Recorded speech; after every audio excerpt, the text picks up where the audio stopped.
Question number 3, Dr. Russel Norman. Thank you, Mr. Speaker. My question is to the Prime Minister and asks, does he have confidence in his Minister of Economic Development in light of the fact that there have been nearly 40,000 net job losses in the manufacturing sector in the 4 years to June 2012? The Right Honourable Prime Minister.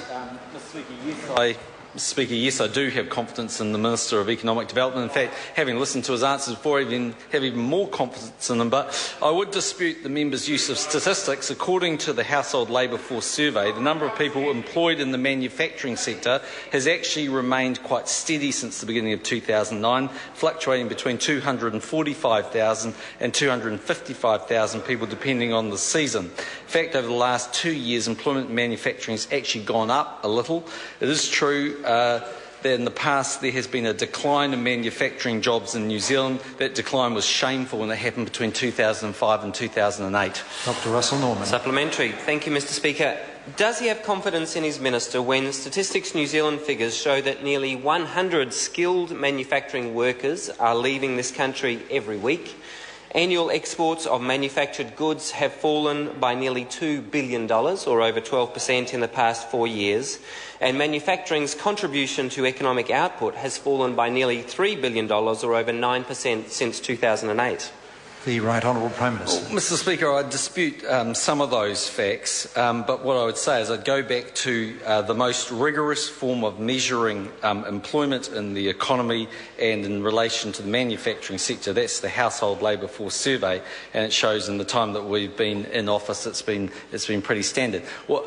Static, as I say, hasn't moved enormously. What I would also say is this government is actually trying to build competitiveness in the manufacturing sector. That's why we want to have 90-day probationary periods, lower company taxes, reform of R&D and the likes. And what I notice from that party is time and again they resist all of those sensible changes to make New Zealand more competitive. So there's no point in crying wolf here in the chamber and then going outside. Point of order, Dr. Russel Norman. This isn't about the Green Party's policies. This was a very straight question to the Prime Minister. Well, Order. Members shouldn't interject when a point of order is raised. The member, in asking his question, inserted quite a lot of information into his question which the Prime Minister has disputed, and he's at liberty to do that. Dr. Russel Norman. Supplementary question, Mr. Speaker. Are companies like Newplex wrong when they say that the overvalued dollar is a reason why they are cutting skilled manufacturing jobs? And are half of exporters wrong when they say that the high and volatile currency is hurting their business and their sales overseas? The Right Honourable Prime Minister. Well, Mr. Speaker, there's no question that the high exchange rate is hurting some exporters. No question about that. The government's been actually making the same position quite clear for some time. It's not universal because against the Australian dollar, actually, we've been very competitive. So if we are to follow what the Labor Party and Greens want to do, we'll start printing money to get the exchange rate down. Better go and tell every New Zealand pensioner what they think of that, because that means high inflation and that means an erosion of their savings. If the member wants to be in a government that prints money, well, that's an interesting way to go. It didn't work that well for the Germans. Dr. Russel Norman.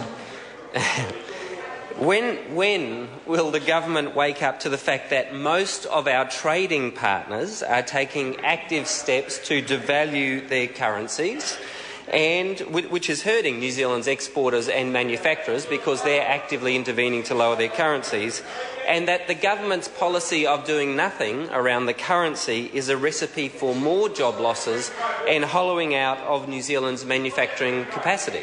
The Right Honourable Prime Minister. Mr. Speaker, I think what is true is a lot of countries take different positions when it comes to the exchange rate management. So when the member says countries are doing all sorts of different things to devalue their dollar, well, that would vary depending on who you're looking at. In the case of Australia, yes, Australia has sold Australian dollars and intervened in the exchange rates in the Reserve Bank's latest annual report. If you have a look at it, I'd urge the member to go and have a look at what the mark-to-market valuation of those sales are. When it comes to China, they happen to have trillions of dollars in reserves and they are not a capital importer like New Zealand. If the member wants to go and have a look at Switzerland and see how successful they've been at defending 120, he's welcome to do that. All of these things are voodoo economics that don't work. Dr. Russel Norman. Point of order. Point of order, Dr. Russell Norman. Mr. Speaker, I seek leave to table a paper from JB Weir, which from their investment strategy group, the Director Bernard Doyle, which states that New Zealand is on its own in running orthodox monetary policy. Leave is sought to table that document. Is there any objection? There is no objection. Dr. Russell Norman. Order, Mr. Speaker. Point of order. Point of order, Dr. Russell Norman. Thank you, Mr. Speaker. I seek leave to table a paper from the IMF chief economist who says that the days of simply targeting inflation with monetary policy are over. Leave is sought to table that document. Is there any objection? There is no objection. Dr. Russell Norman. Supplementary question. Mr. Speaker, how long does this government think it can keep playing by the rules of 1980s neoliberalism, the rules so loved of currency speculators, when the rest of the world is adopting modern policies to develop their economies and create manufacturing jobs? The Right Honourable Prime Minister. Well, Mr. Speaker, as I say, this is a government that is working hard to create manufacturing jobs. I would, at strong issue, hold, well, at least we're not the government that was collapsing them between 2005 and 2008. Mr. Speaker, I would add I have real issue with the characterisation that the member has that somehow New Zealand's monetary policy is out of whack with other countries. Charles Chauvel chaired the Finance and Expenditure Select Committee as part of the old government in 2008, and what it found was we had world's best practice. World's best practice. Then there were 20 other countries that have very similar approach to inflation targeting as we do, including all the majors, and the only change that has seriously ever come up with all the reviews, and there's been 4 of them from memory, about monetary policy in New Zealand has been the view that's held by some people that there should be a committee deciding about the exchange rate rather than a single person in the form of the governor. That's it. There is nothing very odd about the way New Zealand manages monetary policy. Dr. Russell Norman. Supplementary question. As the rest of the world moves beyond our rather outdated monetary policy framework, and the IMF, the International Monetary Fund, has recommended moving beyond the simplistic and outdated monetary policy that he has, does he plan that New Zealand will be the last government standing on the planet which remains a devotee to the neoliberal religion, or will we adopt modern monetary policy? The Right Honourable Prime Minister. Mr. Speaker, firstly, I'd reject the proposition that it's outdated. Secondly, I think we just need to understand what the member is telling the House, just in case he ever gets anywhere near an opportunity to implement things. So he wants to actively intervene in the exchange rate to get it down. That's what he's telling New Zealanders. Well, by the way, while he wants to talk about people who are involved in the currency market, yep, when I went into the currency markets, dollar yen was 320 approximately. Today it's 80, and the Japanese government has lost billions and billions and billions of dollars intervening the whole way down, and that pattern is pretty much the same across every reserve bank.